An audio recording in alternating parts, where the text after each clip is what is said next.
يمشي التراب يضمني. اعلان بالفور 1917 یہودی آباد ہونے شروع ہو گئے، اور اصل میں اسی کے لیے خلافت کو منسوخ کرایا گیا۔ سلطان عبد الحمید، اگرچہ یہ ترکی خلافت جو ہے مرد بیمار کمزور، پھر بھی وہ مسلمانوں والا جذبہ اتنا تھا، انہیں بڑی سے بڑی رشوت پیش کی گئی تھی۔ ظاہر بات ہے یہودیوں سے بڑھ کر رشوت دینے والا کون ہو سکتا، جن کے ہاں ایسے بینکر ہوں جو 40 بلین ڈالر کا ایک چیک لکھ سکے۔ پھر یہ کہ ان پر سیاسی دباؤ بہت ڈالا گیا۔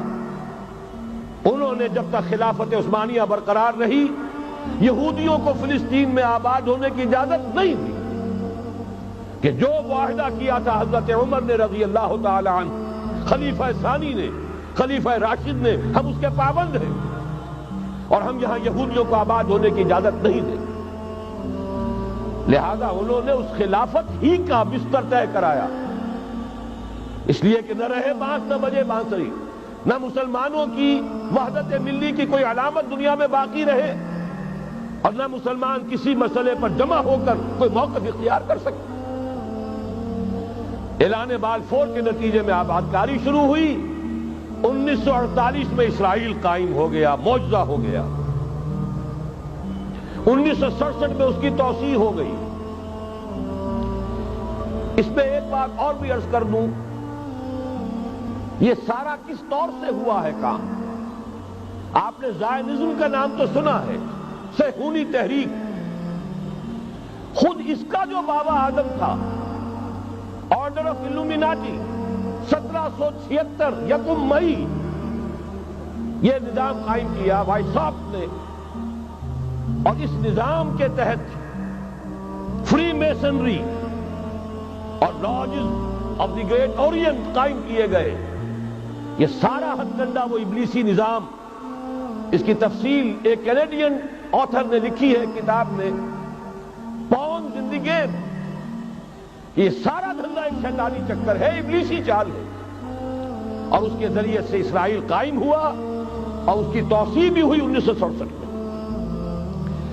اب یہاں تک پہنچنے کے بعد ان کے پیش نظر بقیہ دنیا کی تسخیر اور اسے فتح کرنے کا معاملہ ہے، اور سب سے بڑھ کر اسلام کی بیخکنی اور اس کا راستہ روکنا، یہ ان کے پیش نظر ہے۔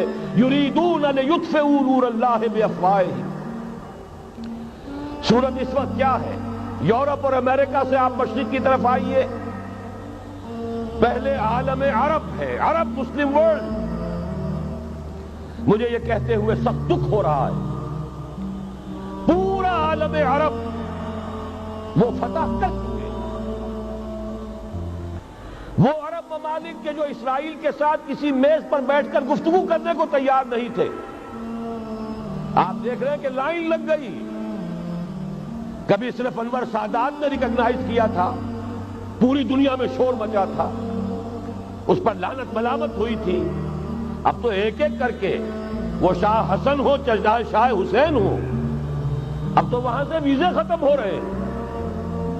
سعودی عرب اور امارات، انہوں نے جو کچھ کاروباری بندشیں لگائی ہوئی تھی وہ ختم کر دی گئی، ان میں نرمی پیدا کر دی گئی۔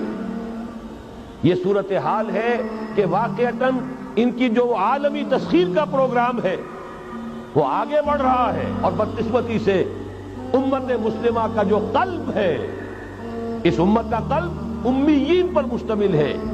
هو الذی بعث فی الامیین رسولا منہم یتلو علیہم آیاتہ ویزکیہم الی آخر الآیہ۔ حضور بھی امی تھے، انہی میں سے تھے صلی اللہ علیہ وسلم۔ لیکن آج وہ قلب جو ہے عالم اسلام کا، وہ یہودیوں کے شکنجے میں کسا جا چکا ہے۔ اکثر وہاں کے جو حکمران ہیں امریکہ کے ایجنٹ ہیں، اسٹوڈیز۔ یہ حالات جہاں تک عالم عرب کا تعلق ہے، تلخ حقائق ہیں جو بیان کر رہا ہوں، اس لیے کہ آپ کے سامنے رہنا چاہیے۔ یہ جو اقبال نے کہا کہ دنیا کو ہے پھر مار گئے روح و بدن پیش، ابلیس نے پھر اپنے درندوں کو ابھارا، اللہ کو پامرضی مومن پہ بھروسہ، ابلیس کو یورپ کی مشینوں کا سہارا، یہ دوبارہ ایک بہت بڑے پیمانے پر حق و باطل کا گھمسان کا رنگ پڑنے والا ہے۔ ملاحم کی جو حضور صلی اللہ علیہ وسلم نے پیشین گوئیاں فرمائی، الملحمۃ العظمی، تاریخ انسانی کی عظیم ترین جنگ جو ابھی آنے والی ہے، اس کو سمجھ لیجیے اچھی طریقے سے کہ اس میں جو قوتیں ایک دوسرے کے مقابل آ رہی ہیں وہ کون سی ہے۔ نیو ورلڈ آرڈر کہنے کو امریکہ کے زیر قیادت ہے، حقیقت میں امریکہ خود یہودیوں کے پنجے میں ہے۔ یہ وہی ابلیسی طاقت ہے جو آگے بڑھ رہی ہے۔ عالم عرب کو فتح کرنے کے بعد اب ان کے پاس اگلا عالم اسلام کا حصہ ہے، غیر عرب مسلم ورلڈ۔ ایران ہے، اس کے شمال مشرق میں ترکستان ہے، روسی اور چینی، مشرق میں افغانستان ہے، پاکستان ہے، یہ ایک بہت بڑا سالڈ بلاک ہے۔ اس کے بعد اگرچہ ہندوستان آتا ہے، بھارت، ظاہر بات ہے کہ وہاں مسلمان اقلیت میں ہیں سوائے کشمیر کے، لیکن یہ نوٹ کیجئے کہ وہاں بھی کم سے کم 15-18 کروڑ مسلمان موجود ہیں۔ آج بھی دنیا کا سب سے بڑا ملک جس میں مسلمانوں کی تعداد اور جن کی نفری سب سے بڑھ کر ہے وہ بھارت ہے۔ اس کے بعد پھر انڈونیشیا، ملائیشیا ہے، اس سے آگے ہے پھر فار ایسٹ، ابھی انہیں فتح کرنا ہے۔ نیو ورلڈ آرڈر کا یوں سمجھیے کہ ابھی یہ ہارڈ نٹ ٹو کریک، ابھی ایک لوہے کا چنا ہے چائنا کی شکل میں موجود۔ اور مجھے یاد آ رہا ہے ڈیگال کے الفاظ بہت سے لوگوں نے سنے ہوں گے، اس نے کہا تھا کہ ہم نے خامخواہ روس کو اپنا دشمن بنا لیا ہے، وہ تو ہمارا بھائی ہے، وائٹ ریسس، وہ تو بنیادی طور پر یورپین قوم ہے۔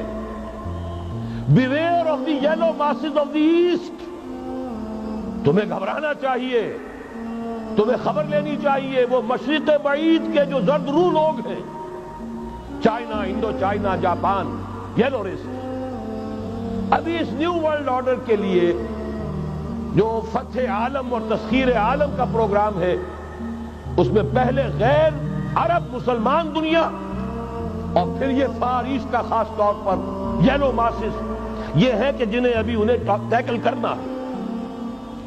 اور اسی لیے میں عرض کرنا چاہتا ہوں، حقائق ہمارے سامنے رہنا چاہیے۔